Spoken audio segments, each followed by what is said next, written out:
Hello everyone, welcome back to the channel. मैं हूं आपके साथ पंकज। बच्चों, आज फिर अपना कंटिन्यू कर रहे हैं चैप्टर 3 जो हमने बिजनेस स्टडीज़ का स्टार्ट किया हुआ था, जो हमारा बहुत इजी और बहुत छोटा सा चैप्टर था। अब हमने इसमें अभी तक दो वीडियो में दो टॉपिक कवर किए थे। एक किया था what is the difference between private and public enterprise, और एक किया था डिपार्टमेंटल अंडरटेकिंग। उसके हमने merit, demerit, features, meaning, suitability सब पढ़े थे। वैसे ही बच्चों, नेक्स्ट टॉपिक है गवर्नमेंट कंपनी। ये भी एक तरह का पब्लिक एंटरप्राइज है। क्या इसके बारे में हम बुक में गिवन है वो चेक करते हैं फटाफट। बहुत इजी टॉपिक है, सबसे इजी इस चैप्टर में डिपार्टमेंट अंडरटेकिंग के भी बाद गवर्नमेंट कंपनी है, क्योंकि इसका बहुत इजी होता है समझना। देखो क्या लिखा हुआ है definition. A government company means any company, कोई भी कंपनी हो, इन विच नॉट लेस देन 51%। आपने अकाउंट्स में, बीएसटी में ये पढ़ा होगा कि अगर किसी को ओनरशिप खरीदनी है किसी की, तो 51% शेयर आप खरीद लो। देखो कोई भी बिजनेस हो उसमें 100% शेयर होता है, तो अगर आपने किसी का 51% शेयर खरीद लिया, मतलब मेजोरिटी जो है वो शेयर की आपके पास आ गई, पावर आपके पास आ गई। तो अगर किसी भी कंपनी में 51%, नॉट लेस देन 50%, मतलब 50% से ज़्यादा ऑफ पेड अप कैपिटल। अब ये पेड अप कैपिटल क्या होती है? जितना पैसा कंपनियों ने लगा रखा है शेयर के रूप में, उसको कहते हैं paid up capital. Is held by central government, चाहे सेंट्रल गवर्नमेंट ने पैसा खरीद लिया, मतलब 51% जो है उस कंपनी का, किसी भी कंपनी का सेंट्रल गवर्नमेंट के पास है, और बाय क्या लिखा है, एनी स्टेट गवर्नमेंट। अब हमारे देश में इतने सारे स्टेट्स हैं, चाहे किसी स्टेट गवर्नमेंट ने खरीदे हुए हैं, या फिर अब यहाँ से लाइन इंपॉर्टेंट है, ढंग से देखना, partially by central and partially by one or more state government and include a company in which it is a subsidiary of government company। ध्यान से समझो लाइन, थोड़ा लो के वर्ड ऐसे हैं, जब आप आगे जाके ग्रेजुएशन में लो पढ़ोगे तो ये सेम लैंग्वेज आएगी। मान लो एक कंपनी है एबीसी लिमिटेड, ठीक है। 3 कंडीशन से ये कंपनी गवर्नमेंट कंपनी कहलाएगी। पहला, सेंट्रल गवर्नमेंट या फिर स्टेट गवर्नमेंट, इन दोनों में से किसी ने भी इसके 51% शेयर खरीद लिए, चाहे सेंट्रल ने खरीद लिए चाहे स्टेट ने खरीद लिए। एक कंडीशन ये हो गई कि वो ये गवर्नमेंट कंपनी हो गई, क्योंकि मेजॉरिटी ऑफ शेयर जो उसके हैं वो गवर्नमेंट के पास आ गए। सेकंड देखो, अगर इसके 30% शेयर सेंट्रल गवर्नमेंट के पास है, 15% शेयर मान लेते हैं पंजाब गवर्नमेंट के पास है 15%, और 15% मान लो मध्य प्रदेश की गवर्नमेंट के पास है। तो ये हो गई दोनों स्टेट कंपनियां, स्टेट गवर्नमेंट, और ये हो गई सेंट्रल गवर्नमेंट। इन सब का कलेक्टिवली देखो क्या आ रहा है। कलेक्टिवली तो 51 से ज़्यादा बना, 15-15 30 हो, 30-60 हो गया। चाहे सेंट्रल ने खरीदा हो चाहे स्टेट ने खरीदा हो, जो ये कंडीशन थी पहली। दूसरी, पार्शियली बाय सेंट्रल और पार्शियली बाय वन या फिर मोर देन वन स्टेट। चाहे एक स्टेट होता इसके साथ, सेंट्रल के साथ, जिसने और बाकी के 21% खरीदे होते, या बाकी 2 स्टेट होते, इनका सबका मिला के अगर 51% बन रहा है तो वो कौन सी कंपनी कहलाएगी? Government company. अब एक वर्ड हो रहा है सब्सिडरी कंपनी। अब ये भी समझो क्या है। अब मान लो इस एबीसी लिमिटेड ने भी कोई XYZ लिमिटेड होती, जिसका 51% इस कंपनी के पास होता। ध्यान से सुनना, XYZ एक और कोई कंपनी है जिसका एबीसी लिमिटेड ने 51% खरीद रखा है। तो इस कंपनी को, जो XYZ कंपनी है, इसको बोला जाएगा कि ये ABCD की सब्सिडरी कंपनी है, क्योंकि ABC लिमिटेड इसको पूरी तरह से कंट्रोल कर सकती है, उसका 51% शेयर उसके पास है। तो बेटा अब गवर्नमेंट ने इसके 51% शेयर खरीद लिए, तो इसके साथ साथ इसका भी जो स्टेटस है वो भी गवर्नमेंट कंपनी हो गया। इसलिए लिखा हुआ है include the company in which is a subsidiary of a government company. जो भी गवर्नमेंट कंपनी खरीदी जाएगी उसकी अगर कोई आगे सब्सिडरी कंपनी भी है, मतलब अगर इसने कोई आगे ऐसी कंपनी खरीदी हुई है जिसमें उसका 51% शेयर है, तो वो कंपनी भी क्या हो जाती है? Government company. केस स्टडी ऐसा सब्सिडरी पे तो आ नहीं सकता आपका, अगर आता भी है केस स्टडी तो ये वाला आ सकता है कि 2 स्टेट ने मिलके या एक सेंट्रल और स्टेट ने मिलके 51% शेयर खरीद लिए, तो बताओ वो कौन सी कंपनी हुई, क्या वो गवर्नमेंट कंपनी हुई या ना हुई। वैसे इस चैप्टर से मैंने आपको बताया था स्ट्रेट क्वेश्चन ही आता है कि डिफाइन करो और उसके मेरिट डिमेरिट लिखो। तो ये तो हो गया मीनिंग। अब सूटेबल कहाँ पे है ये कंपनी जो है, ऐसी टाइप की कंपनी कहाँ सूटेबल है, जहाँ पे गवर्नमेंट चाहती है कि हमारा पूरा कंट्रोल रहे प्राइवेट सेक्टर में। कोई कंपनी है जो प्राइवेट सेक्टर में है, मतलब ऐसा कोई सेक्टर है जिसमें प्राइवेट कंपनी है, लेकिन गवर्नमेंट चाहते हैं यहाँ पे हमारा कंट्रोल हो, अब हम अपना इसमें चलाए सारा काम। तो वहाँ पे गवर्नमेंट क्या करेगी, उस कंपनी के 51% शेयर खरीद लेगी। अब मेजोरिटी ऑफ शेयर हो गया गवर्नमेंट के पास, तो गवर्नमेंट की सारी पावर चलेगी वहाँ पे। तो ऐसे ही जगह जहाँ पे बहुत ज़्यादा गवर्नमेंट की प्लानिंग और फंड्स की रिक्वायरमेंट है। देखो गवर्नमेंट के पास, कोई भी देश की गवर्नमेंट को काफ़ी सारे फंड्स होते हैं, उनके पास टैक्स वगैरह काफ़ी आते हैं। तो अगर कोई ऐसी जगह है, ऐसा वो है सेक्टर है जहाँ पे गवर्नमेंट प्लानिंग लगनी है, बहुत बड़ी प्लानिंग लगनी है, 10 साल 5 साल का बड़ा काम है, और फंड भी बहुत ज़्यादा चाहिए, लार्ज अमाउंट ऑफ फंड चाहिए कॉन्टिन्यूसली, तो वहाँ पे भी गवर्नमेंट ऐसा करती है कि अपने पास शेयर होल्डिंग रखती है कि अगर हम पैसा लगा भी रहे हैं तो इसका रिटर्न हमारे पास ही आए।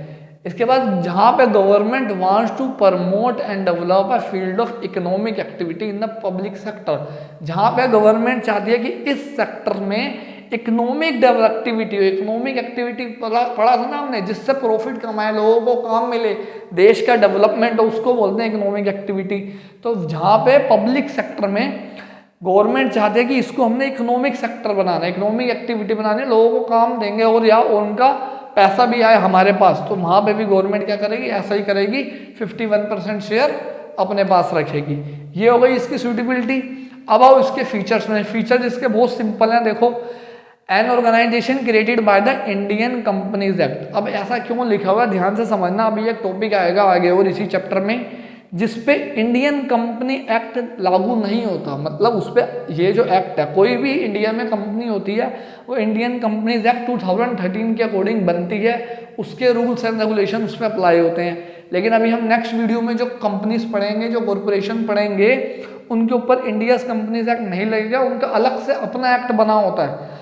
लेकिन जो गवर्नमेंट कंपनी होती है उसके ऊपर प्रॉपर इंडियन कंपनीज एक्ट ही आपका लगेगा। नेक्स्ट है, it has a separate legal entity. ये आपने चैप्टर 2 में भी पढ़ा था कि जो भी कंपनी होती है उसकी सेपरेट लीगल एंटिटी होती है, जिसका मतलब ये कि उसके मेंबर आएंगे जाएंगे, वो अपने नाम पे वो खरीद सकती है, बिल्डिंग खरीद सकती है, लैंड खरीद सकती है, उसके ऊपर हम केस कर सकते हैं, वो भी हमारे ऊपर केस कर सकती है। तो वैसा ही है, it has separate legal entity from its member. Next point, provision of the companies act regulate management. जो भी इसका मैनेजमेंट होगा, जैसे बाकी कंपनियों को कंपनीज एक्ट रेगुलेट करता है, तो इसके मैनेजमेंट को भी कौन रेगुलेट करेगा, कंपनीज एक्ट ही। कंपनी एक्ट में जो चीज लिखी होगी इसे उसी के अकॉर्डिंग चलना पड़ेगा।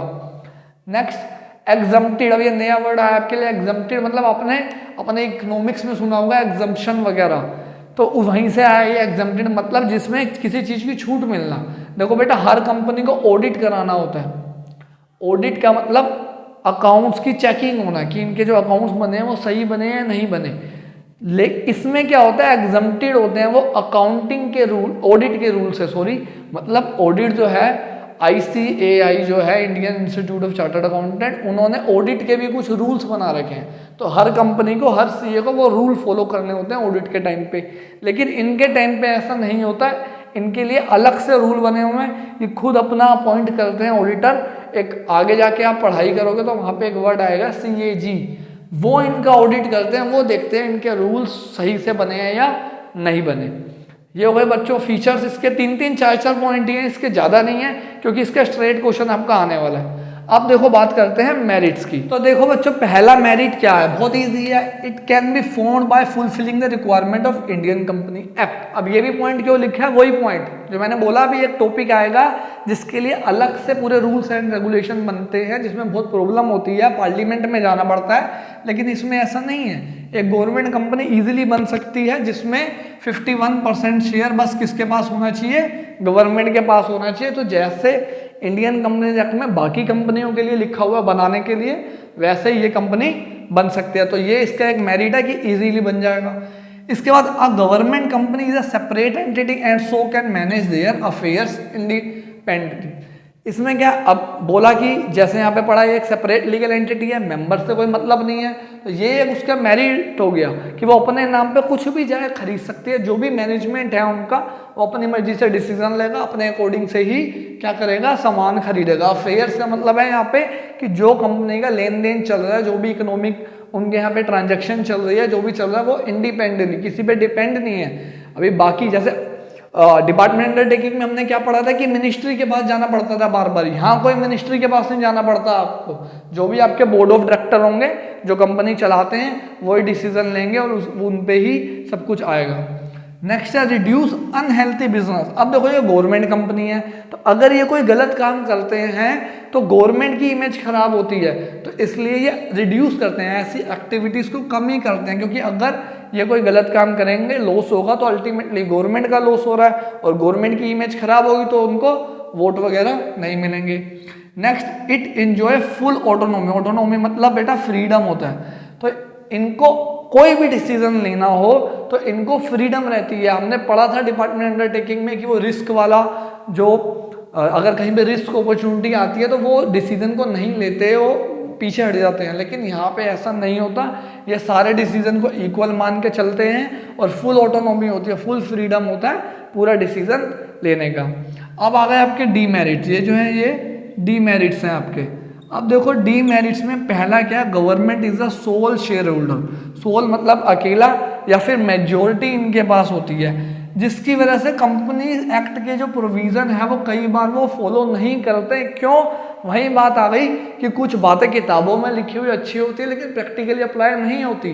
तो यहाँ पे वो अप्लाई हो रहा है कि बोल तो दिया कि कंपनीज एक्ट के अकॉर्डिंग चलेगा, लेकिन नहीं, कहीं ना कहीं पॉलिटिकल पावर जो होती है, पॉलिटिकल इंटरफेरेंस यहाँ पे बीच में आ जाता है। वो अपने अकॉर्डिंग डिसीजन लेते हैं या कानून को ही चेंज कर देते हैं। तो यहाँ पे थोड़ी सी ये प्रॉब्लम होती है जिसकी वजह से इस कंपनी का भी मिसयूज हो जाता है। नेक्स्ट है not accountable directly in the parliament. जो हमने अंडर वो पढ़ा था डिपार्टमेंट अंडरटेकिंग, उसमें ये था मिनिस्ट्री को पार्लियामेंट में जवाब देना होता। पार्लियामेंट में जवाब देना मतलब जो हमारे अपोजिट पार्टी भी है स्टेट में, वर्ल्ड में, सॉरी इंडिया में, उनको जवाब देना पड़ेगा कि भाई ऐसा क्यों हुआ। लेकिन यहाँ पे कोई जवाब नहीं देना, किसी कंपनी को डायरेक्टली पार्लियामेंट में जाके जवाब नहीं देना।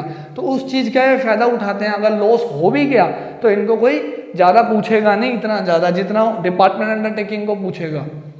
नेक्स्ट देखो, the government being the only share holder, the management lies in the hands of the government. वही बात आ गई कि गवर्नमेंट एक इकलौती पावर है, मतलब 51% शेयर उनके पास है, तो जो गवर्नमेंट डिसीजन लेगी वही माना जाएगा। तो उसकी वजह से जो मैनेजमेंट होता है उसका मिसयूज किया जाता है। कभी कभी ऐसे डिसीजन लिए जाते हैं जो उनके लिए बेनिफिशियल है, भले ही बाकी जो शेयर होल्डर है वो रेडी नहीं है उसको मानने के लिए। Next last, the independent character of the government company exist in the paper only. जो अभी मैंने बोला कि बोला तो जा रहा है कि ऑटोनॉमी, ये फ्रीडम है, सारे डिसीजन ले सकते हैं, लेकिन ऐसा एक्चुअल में नहीं होता। ये जो जैसे आपके घर वाले बोलते हैं ना, जो मर्जी करो, हम तो तुम्हें कुछ बोलते ही नहीं है, रोकते ही नहीं है, लेकिन उससे पहले कितनी बातें बोल चुके होते हैं।